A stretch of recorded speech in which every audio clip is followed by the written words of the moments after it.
Okay, so we can start out now with you stating your name, your age, and how you show up in the world. My name is Shelly Connor. I am 45 years old. Question mark.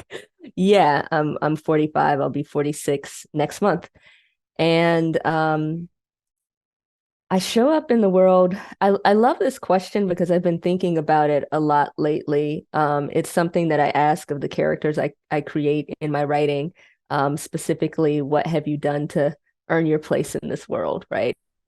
Um, what are the things that you're doing on a day-to-day basis? I show up in the world as a Black queer woman who curates and participates in spaces for Black queer women, essentially. And so I do that in my teaching. I'm an assistant professor of creative writing, and I do that in the work that I create as well.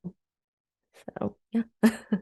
Well, thank you so much for being part of the ZAMI NOBLA podcast and showing up today for us to have a wonderful conversation about a number of things.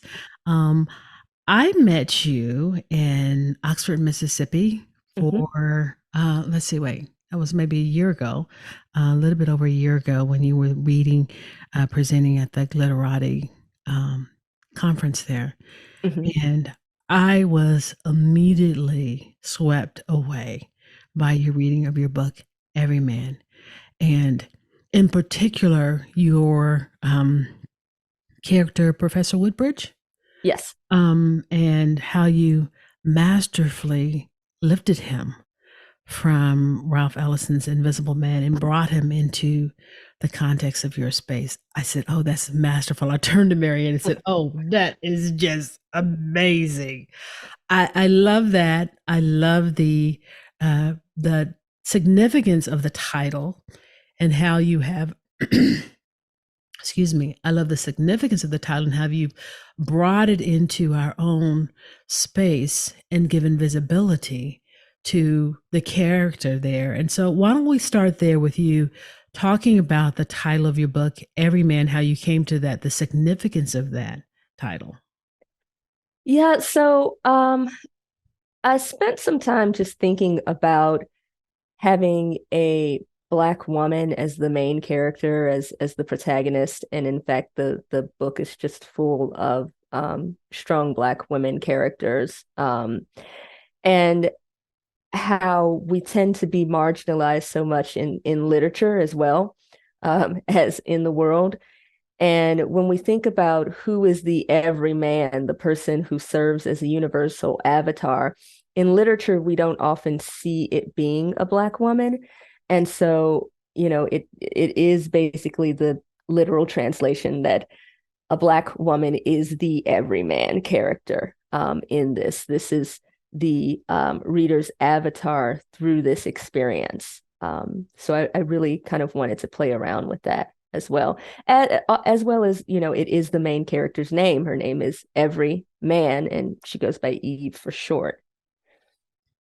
To me, it was very powerful because I remember reading, the story of every man as a kid in high school. Those Mhm. whole moral tales, and when I thought about that, and then thought about your book, it just really struck me as the power of putting ourselves in a place that typically we are not thought of as being the lens through which we see the story. Very, very profound, and it reminded me of something that Valerie Boyd talked about in her book, Wrapped in Rainbows of Zora Neale Hurston, this idea of the fourth wall Mhm. that Zora Neale Hurston had in terms of really centering Black life and Black culture without the voyeuristic eye or the gaze of GAZE of the white world. Um, and it just struck me as being very important that we have the opportunity to share our stories, um, to celebrate our culture in that storytelling process, which comes so much out of, you're just filled with that with this book, the importance of story and narrative and sharing story, as well as what it means to keep secrets and how Mhm. sometimes the keeping of secrets and not telling the story is a way of really hindering all of who we can be in our identity. Yeah, thanks for bringing that up. No one ever really asks about its connection to the 15th century morality play by the same title, Everyman. In fact, if you type in Everyman, it took a while for my novel to even pop up because the original play would pop up a lot as well. But yeah, I just really spent a lot of time thinking about where we even get the terminology everyman from and who has been kind of privileged to hold that space in literature for so long. So yeah.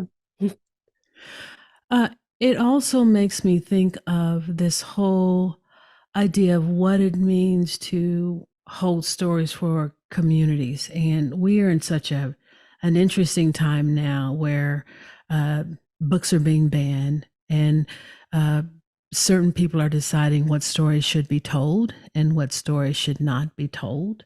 And I would love to hear your perspective on just the importance of um, making sure that our stories are out there and that we're telling them in a way that we're bringing the whole truth to the story and not harboring secrets, but really being honest of who we are as people, as individuals in our writing, in our lives, so that when someone encounters a book in a library, we're going to talk about libraries too, Mhm. a book in the library that they can come to it and see the whole story, in the midst of all this book banning. What's your take on that? Just the importance of telling our stories and making sure that folks really know the whole story of who we are, whoever we may be. Um, well, for so long, and even now, if we think about the publishing industry, it's still overwhelmingly white. Only about maybe 95% of all published books, those are by white authors, right? So about 5% are from people of color, and not specifically Black, but people of color inhabit that 5% or share that 5%. So it's hard enough to get our stories even out there in the mainstream, because the incredible amount of gatekeeping that happens in the publishing industry, in the traditional publishing industry. And then within that, as a storyteller, I was also kind of interested in Toni Morrison's notion of this willful amnesia of communities of folks, Black folks specifically, who had information and stories about family that they did not want to share or pass down. And so this kind of willing to forget. And that's what my character, um, Anne, Mama Anne, represents in the novel, that she does not want to pass down information to Eve. And so there's this older school of thought um, that kind of says, there's too much pain in the past. One of the things that we can do now is move forward without looking back to these painful times, right? While, you have another school of thought that it's important to look to the past and talk about these stories. And it doesn't empower the trauma. It actually is a way of healing and moving past the trauma. And I'm more of that school of thought. We need to talk about these things. I know they're painful. We need to tell these stories. I know that they're painful. Even, there's always this debate on, oh man, Hollywood, it's another slavery story or something like that. For so long, our stories just weren't told. And if we're getting a lot on the topic of slavery and the antebellum South, that's fine. That's just, more of our stories. Are we more than that? Yes, we are more than the history of enslavement. We also need more of those stories. We've got now, finally, Kindred is coming to television. So not just, exploring our stories being told in literature, but also having them adapted into film and reaching wider and more audiences. I am always for getting stories out there, getting writing out there, and inspiring people Black people to tell stories and write and consume our stories as well. We should have as at least as many. I mean, if you think about the antebellum South and you think about the Wild Wild West, think about all the Wild Wild West stories that we have, you know? Mm-hmm. And we need all of these different points of view and perspective and diverse Black points of view and perspectives. The antebellum South wasn't all about enslavement of Black folks. I would love to get some stories of, free Black folks during that time. So many of our stories just haven't been told. It's so much material, right? So yeah, it's incredibly important that we tell our stories, but also that we equally consume these stories. And if we had a stronger demand, I think we would get more out of these stories and supporting each other's work as well. And that makes me just think of the power of stories and how when there is that wholeness of the story being told and secrets are revealed and there is an authentic um, presence of family and culture in the story, how even when you're reading that it affects your real life. I think of The Color Purple, and Yeah. the line Sophia said, I had to fight all my life, and how Hmm. people will then bring that into the everyday. I had to fight all my life, or just different scenes in from different stories, and just the power of that. How that story impacts our real everyday lives, and I can't help but thinking about everyman and Eve Man's search for her identity as it relates to just a recent DNA discovery I had with a cousin I did not know that I had. But she surfaced on DNA, and then the question then becomes, who are you? Yes. Who are you?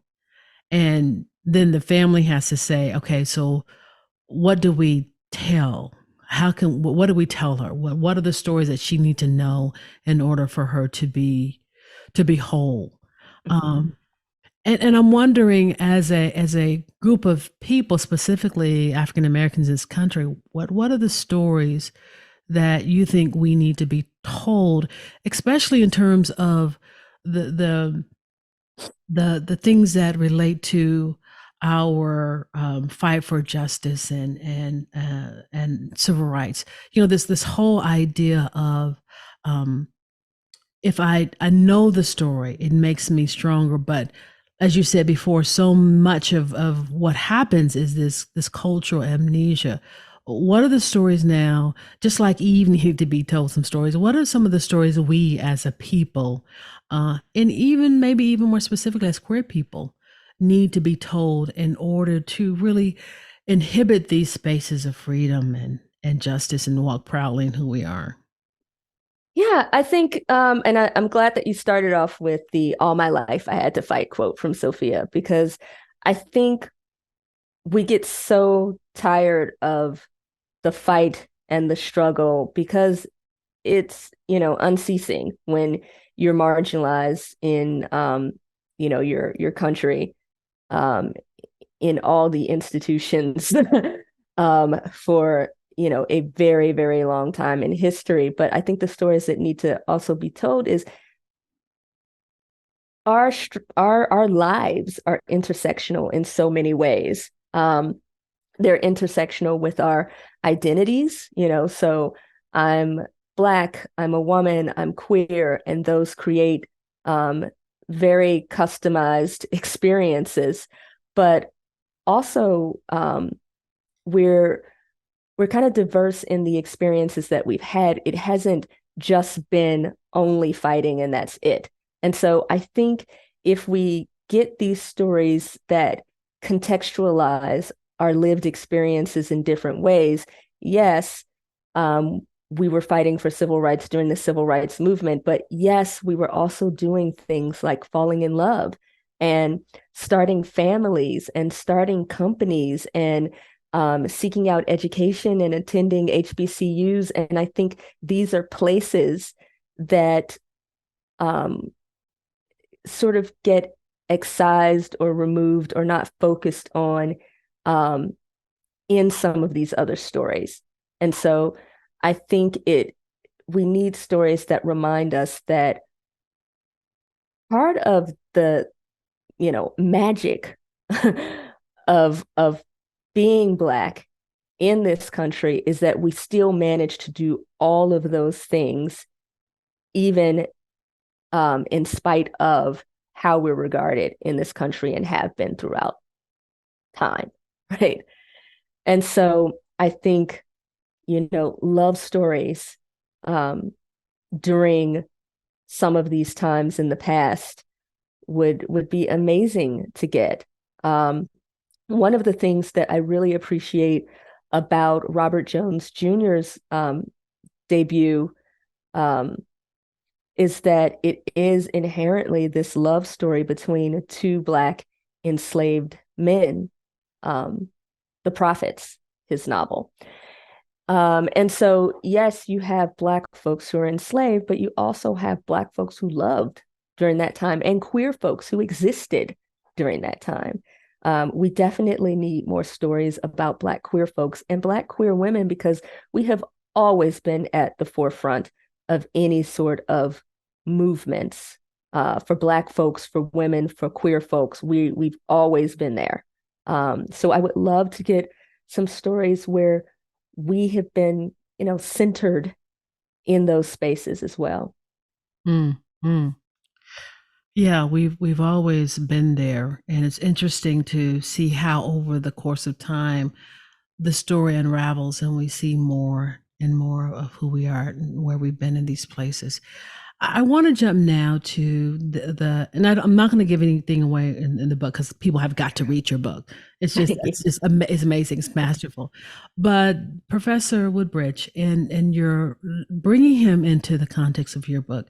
I guess this is more a question of technique and of the writer's mind. How did he emerge in your book? I heard you talk about it, but I want our readers to hear because I thought it was just so powerful and profound the way in which you brought him into your space. Yeah, so I had been doing some research. This novel originally started out as my dissertation in a PhD program. So I was doing a lot of reading and studying about Black queerness. And one of the books I read was Roderick Ferguson's Aberrations in Black. And in that, I think the chapter was called The Spectre of Woodridge. And he mentioned this character from Ralph Ellison's novel, an earlier draft that didn't make it into the final published draft.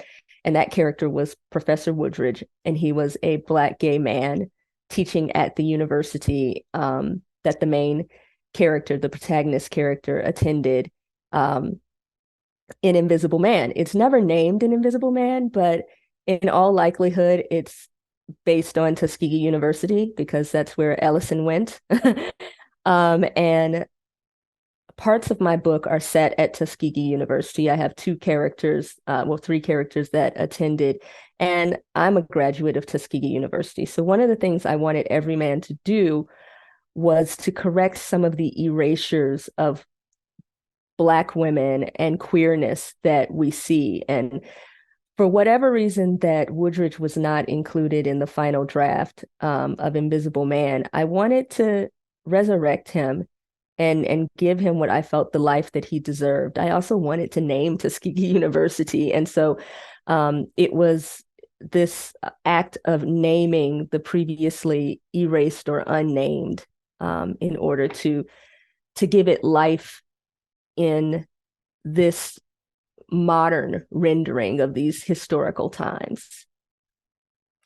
Thank you for giving us that backdrop. I just really love that aspect of the book. It's fascinating to me because our cultural literary landscape is not disconnected. I think when you think about the books we talk about, The Invisible Man and The Color Purple. I mean, they're such a part of our lives, and they also related in their own realm, and they have their own space. So a character that um, emerges is not just something that then falls away. As I said before, with the character Sophia, these characters live on, and how we reference them can be just as powerful as we reference Grandma or Mhm. Uncle John or Uncle Sally, which is why I think literature is so powerful and profound, is that they do live in the imagination and they live in our minds, as well as some of folks who've gone on before. They live in our minds and imaginations and can be so powerful, just as powerful as the flesh that we actually encountered upon this landscape. Um, let's kind of segue now, because I want to talk about just the tenacity of your writing this book. It took, I believe you said 16 years? Yeah, about Whole 16 years. process. At any point, did you say, okay, let's just call it quits? I've done with this. Let me move on. What kept you going during the midst of all that time? Well, I mean, 7 years of the time I was, in the PhD program, and so it was my dissertation, and that's the end game. So it had to be complete. At least a draft of it had to be complete, and then after that, it's you give so much of yourself. I mean, I gave everything I had to this book. I'm still giving everything I have to this book on the post-publication side of things.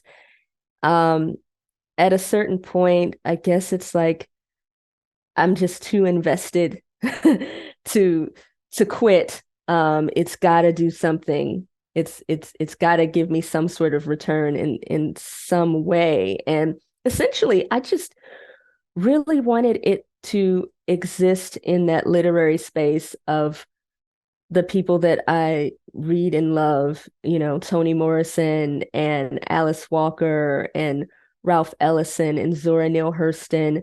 I very much intended for my characters to exist in those worlds. So, also, which is why it's historical fiction, I am writing characters that are existing alongside Piccolo Breedlove and the protagonist in Invisible Man and Sophia and Celie in those different time periods, which is also why, it kind of spans from 1920, up to 1972, all before my own timeline. And so these are their cousins, their, second and third and fourth removed. These are people in communities like theirs in different locations. So yeah, it's just really, really important to me for this book to be out there for discussion. I think literature is a lens, of course, of what's going on in our own lives, but it also creates a safe space for discussion, because we don't necessarily have to keep it focused on the personal. Literature creates this kind of safe or safer discursive space where we can talk about things like race and gender and sexuality and their intersections and communities, and it be both personal and also universal, and outside of ourselves. And so what's really been keeping me going is the fact that I still have so many conversations to have about this book. And so that's why I'm so grateful that you invited me on here to talk about it and put it on your podcast, because I'm like, I want folks reading this book and talking about this book, and I want to go and participate in these conversations and talk about these things as well. Because the book itself is in conversation with all of these other books. Mm-hmm, mm-hmm, mm-hmm. What's the if there is, what's the takeaway you want the reader to have after reading Everyman? Um, Man, so many. It's funny because I just got through like creating a list of discussion questions for it. There's going to be a re release of the paperback for February. Nice. A newer version, I should say, a updated version that will have a new forward to it, and also this list of discussion questions for it. And so I spent a lot of time thinking about where do I want to draw people's attention even more so with these discussion questions and what to focus on. And I definitely want people at the very surface level to have a new or renewed or just a strong appreciation for Black women and Black female protagonists. I want them to see how integrated and integral um, queer folks have been to Black communities and Black organizations, and Black thought and Black lives. And I want folks to realize the connections that we have to each other, and to geographical spaces.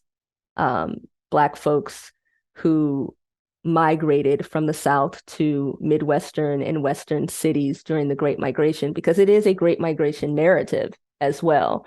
And so Everyman is all about connections, between people, between communities, between spaces.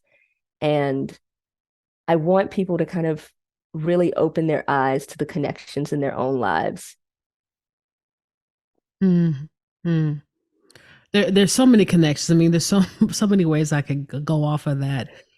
Because I'm thinking about just the connections, as you said, of those writers that you appreciate, Ralph Ellison, Toni Morrison, Isabel Wilkerson, The Warmth of Oh Other yeah. Suns, and just how all of these things are so connected.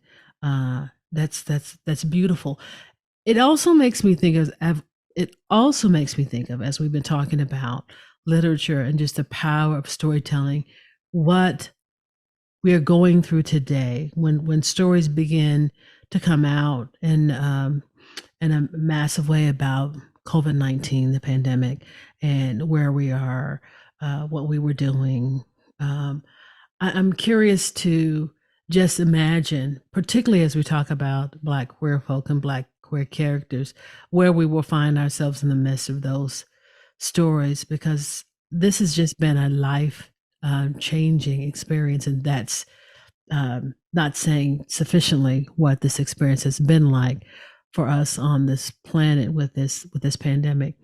What has the pandemic um, brought to your mind and to your life as a writer, as a professor? I know you're an associate professor of creative writing in Arkansas. Well, what has this pandemic done for you as you talk about, being a writer and homesteading, which is what Mhm. we'll talk about next.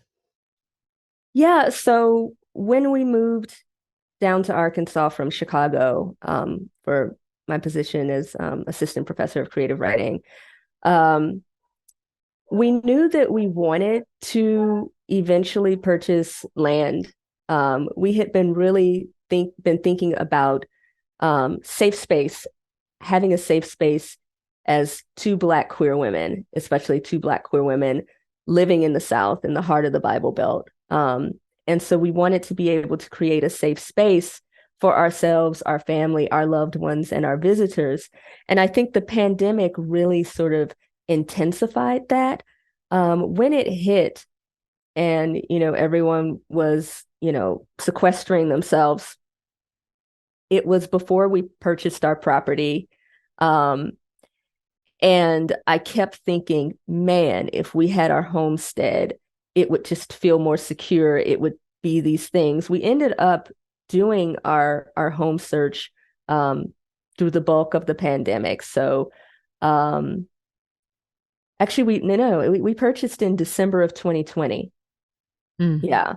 So within the first year of it. And so it really, we had been doing a lot of thinking about what it meant to have a safe space as Black queer women. And we had been doing a little bit of experimenting, you know, hey, let's start buying things wholesale. And I had been going to YouTube University, basically learning how to do and build things and develop skills that would be useful on a homestead. So we were doing little things like that when the pandemic hit, already kind of working on learning how to like can things and stuff like that.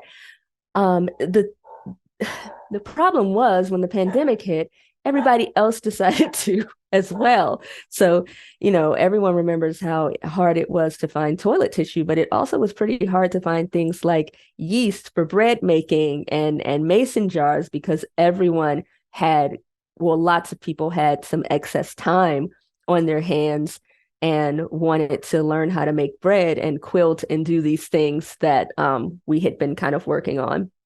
So the pandemic really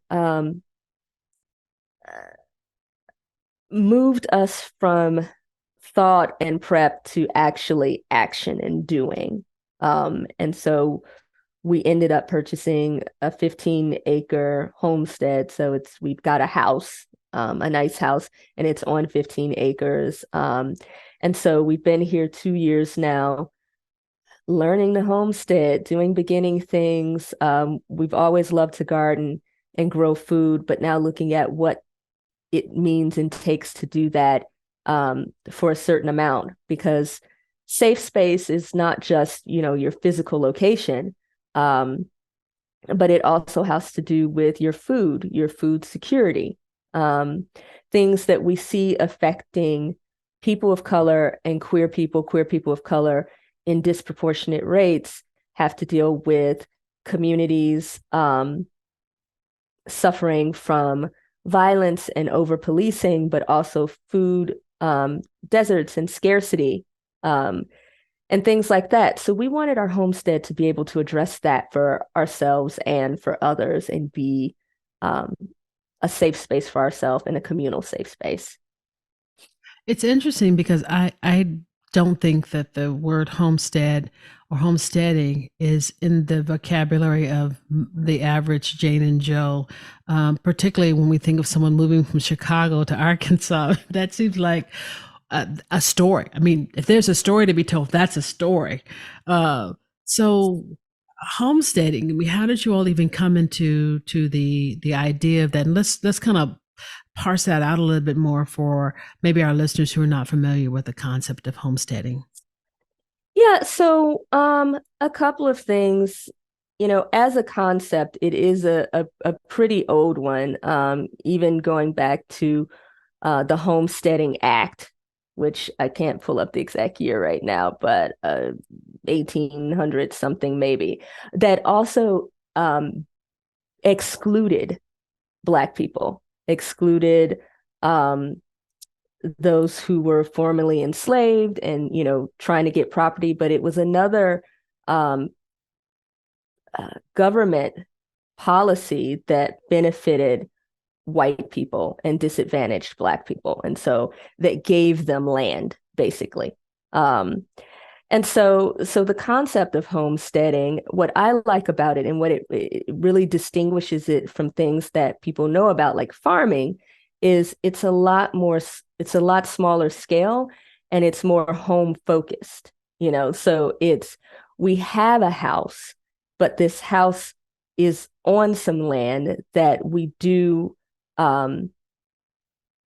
grow vegetables and sometimes, raise your own meat or whatever. There are different levels to it, but it's basically trying to provide for yourself with a self-sufficient lifestyle as much as possible.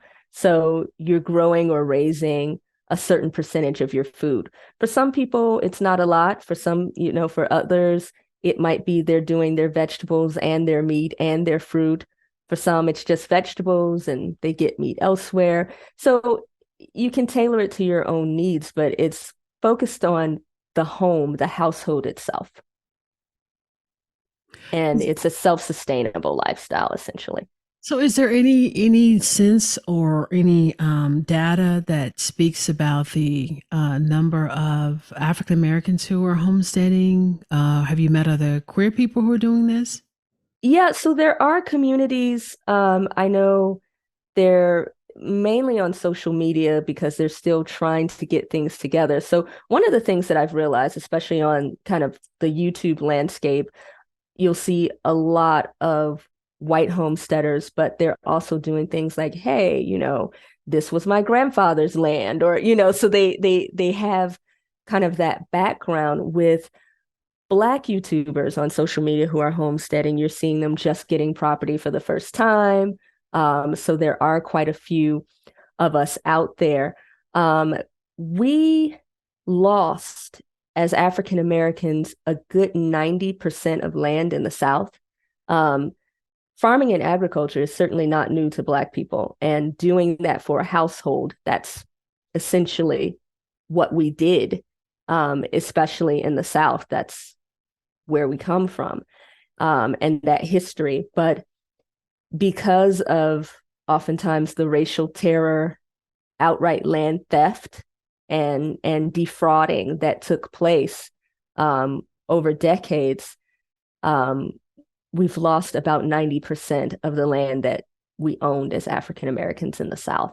And that's heavily documented, as is the USDA's role in that, of not allowing Black farmers access to the financial support that they gave and provided to white farmers. So the USDA now has a lot of programs for, they call it historically underrepresented farmers, right? So, yeah, and so we have been applying for all of that. We've been approved for a high tunnel greenhouse. Those are the large greenhouses that you see, the big kind of plastic ones. We've been approved for a couple of other things, but of course, the government's clock moves very slowly. I started that application process as soon as we got this property. So like in January of 2021, and here we are nearly 2 years later and still kind of getting approval on these papers that we submitted then, and still no high tunnel greenhouse yet, right? So now we've got to wait for them to come out and do some inspections. But just, learning about these programs and taking advantage of them in ways that we were disadvantaged before as people and communities, and so kind of righting these wrongs of the past. So doing in homesteading what I've been doing in literature as well. What's your ultimate goal for your homestead? My ultimate goal is for us to be producing about 80 to 90% of our own food. We're not sure how much we're going to do with regard to meat production or not, but I want wherever you walk on our homestead just to be like a food forest. You can reach your hand down, you can reach your hand up, and you can pluck food to eat. I really want it to be a safe space, and we want to put some tiny homes on the property, a few, because we would like to host events for queer people of color, queer artists of color that kind of do, I guess, merge arts with homesteading. So we can get together and we can write or produce art, but we also can introduce basic homesteading skills to Black queer artists who could really, really benefit from it. You don't have to have 15 acres to homestead. You can have an apartment and grow indoors with hydroponics. That's what we started doing when we came down here. We were renting a house and it just wasn't getting a lot of sun outside. So I started researching and building my own hydroponic systems inside and growing year round indoors. Tomatoes, jalapeno peppers, lettuce. So just showing them that these are things that you can do. They're low cost to no cost. Just developing the skills. So developing art skills and self-sustainable skills. Had you all done any of this gardening or indoor kind of like homesteading in Chicago? Or was this totally new with your move to Arkansas? I've been gardening ever since I was a toddler. My grandmother lived in Memphis, and so she always had a garden. My great aunt, who I spent a lot of time with in Chicago, she's the first one who showed me how to garden. My mom loves telling this story that I came home from like kindergarten or something, and I was like, they told us we could take a seed of grass and put it in a sponge and we can grow grass. And my aunt was like, no, baby, we don't grow no grass. You can't eat grass. And so she showed me how to plant collard greens. That was the first thing I ever grew, and it's still my favorite green to this day. I spent a lot of time our first year on the homestead trying to grow some collard greens. I'm also a little skittish when it comes to bugs, so I have to overcome a lot of fear, but we've got some collard greens we've been growing, and I just that story and that connection to my past and my people, I I love it. So yeah, to be growing year round, um, indoor and outdoor, and producing the majority of our food on the homestead, Wow, that's and wonderful. having a communal space where we can share what we've learned as well with the communities. Well, it seems as if you are true to your upbringing as someone who's been gardening since you're a toddler, and someone whose mother was a librarian, and your love for books. You between those two pillars, you have come into some beautiful space in the world and brought beautiful things to this world. What else are you doing when you're not in the garden or working on some writing? What's the other aspects of your life like? I have been learning to build things. So, as I mentioned, we want to have some tiny homes. I want to be able to build um, a lot of structures and things that we'll be using. So, I always find some small scale project that'll show me how to use a tool. One of the first things that I built when I moved to Arkansas was a grill, and I built it from a 55-gallon steel drum that I cut. So, because I wanted to learn how to cut metal and stuff like that. Um, I've built a couple of Adirondack chairs, which was pretty cool. I built a concrete top um, pub table for our deck outside that weighs probably about 500 pounds. My family came down to celebrate Juneteenth this year. That's another thing that we've been working to do, have an annual Juneteenth celebration on the homestead. Um, and so we all had to kind of move the table from my workshop to the deck. And so it was a all hands on deck, quite literally, event. And now I'm building a smoker, a smokehouse actually. And I've got a couple of hams in the deep freezer. We bought like a half a hog. And so this is a fresh ham, so I have to cure it myself and smoke it myself. So basically, learning again some of these homesteading skills, these self-sustainable skills that I can pass down and share with others. Things just feel better and taste better when you get as close to the source as possible. So yes, there's cooking, which I love to do, but it's what if this meat came from this farm or your own, that you've cured yourself, you've used seasonings that you've grown and processed yourself on your own land, and then you've cooked it or smoked it in this instrument that you have also built yourself.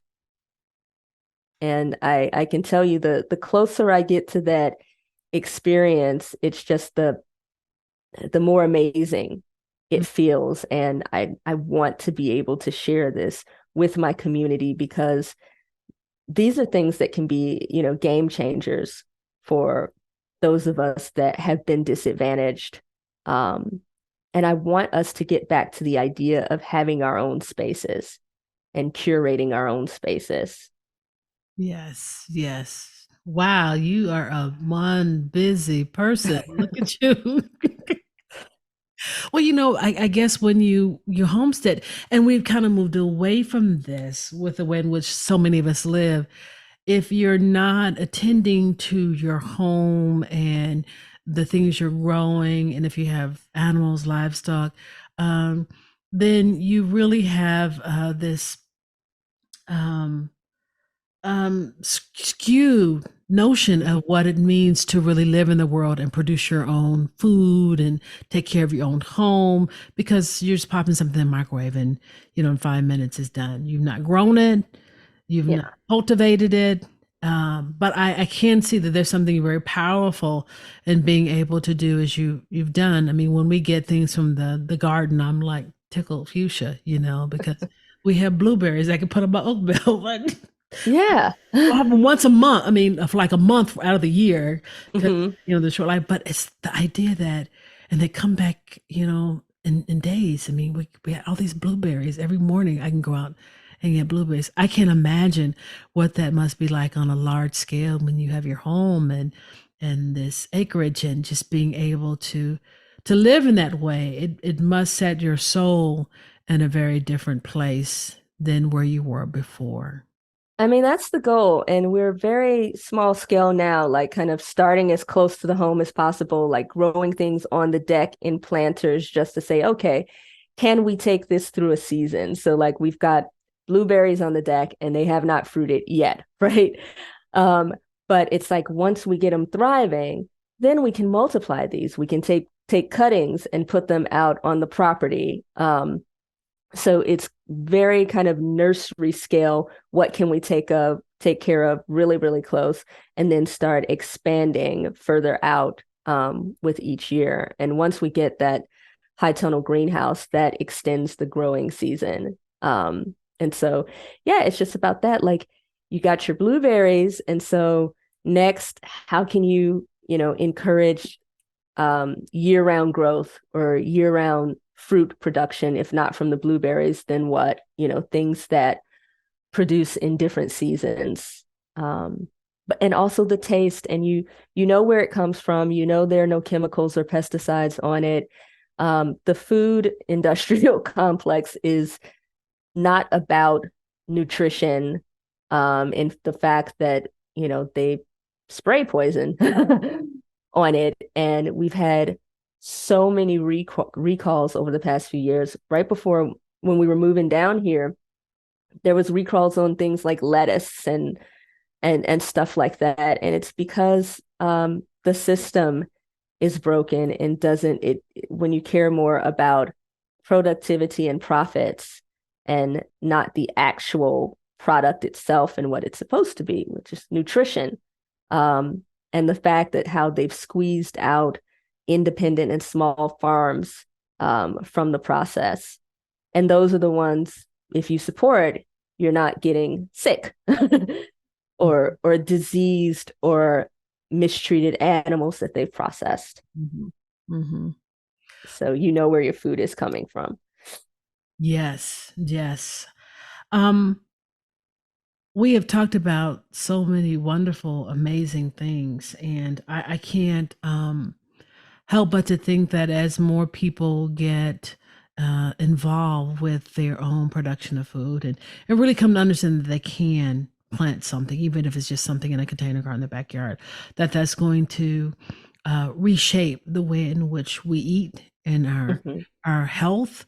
Um, I think one of the things that COVID has done, it has made it aware to many people that they can do this, that they can have something in their backyard. And it's just been a curious time because so many people now are just interested in finding out more about how they can be more independent and certainly not off grid in terms of out in the wild, but have more control over what they eat and how they eat. So that's been a blessing of COVID-19, this pandemic we are in. And I'm just curious as we are winding down for you to um, talk about any other things that you think this pandemic has brought forth, blessing or burden, in your life as a professor in education or just in our public sphere? Has this pandemic shaped the world in which you live? Um, I think it has, um, professionally for me, it has shown me how close and tight knit the Black writers community is. And so the fact that, being able to reach out to writers that I admire, who've really been super supportive of me. So like Disha Philyaw, um, Secret Lives of Church Ladies, and Kiese Layman, um, whose memoir Heavy, and Robert Jones Jr. with The Prophets. And so just being able to, I don't know what sort of access I would have been able to have to them before the pandemic or not, but I think we all have just been kind of holding each other and holding space for each other and supporting each other. The same with my blood family. One of the things that we started and that we've been still doing going strong is a Friday evening happy hour, which I'm excited about later tonight. I'll get my cocktail and we sign on and we just, catch up on the week. Like I'm now talking to relatives on a weekly basis that I might have only spoken to once or twice a year. And so it's my mom, zooming in from Chicago, uncle and aunt from South Carolina, cousins in California. And so every Friday, like clockwork, that's what we're doing, drinking and talking together. We also had a family book club. It didn't last, but we read 5 books together. So it lasted about half a year, which is, impressive. So I think it's allowed us to create spaces that only existed in person and were, for that reason, pretty limiting for people to access. And now it's allowed us to create so many other spaces, which has kind of equalized things in a way for those of us who have been kind of marginalized in industries and communities and things like that. So it's allowed us to reach out and expand more to broader audiences and connect, more opportunities to connect. And I think, and I'm trying to keep it positive here because the pandemic has also revealed so many horrors, especially about how just as a whole, we don't value human life. Mm. I think it was shocking in some ways to see people who I considered in my circle, regarding things in that way. But for the most part, you like in any global travesty or large scale event, you see who you can depend on and who kind of bands together for a good that is greater than themselves, Mm-hmm. Well, we're at the end of our interview, and I usually save the last question to be is there anything I left out? Is there a question you wish I had asked? Is there information that our listeners need to know about you that you think it's important to share at this point in time? Um, well, I think we touched on everything. I just probably want to reiterate, please buy Everyman and read it. It's available in hardcover, paperback. There's an audiobook that is absolutely amazing. Voice actor Janina Edwards did that work. She's an award-winning voice actress. So please support and, reach out. I love to do book clubs and community events like that. And certainly if I can share with my publisher that there is a demand for a community that would like to bring me in, then that helps me get support from their end as well. So Lovely, lovely, lovely, lovely. And I will say this to the first listener who emails me, um, I will personally send you a copy of Everyman because I love the book that much and I think it should be in everybody's library. Um, and I think it's a perfect holiday gift. So, Yes. so those of you who are wondering, what should I get, Sally Sue? Well, there you have it. We've helped you out.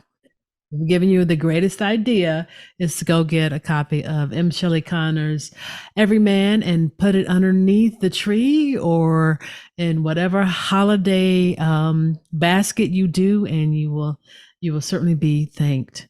M. Shelley Connor, thank you for being part of our Black Lesbian Herstory.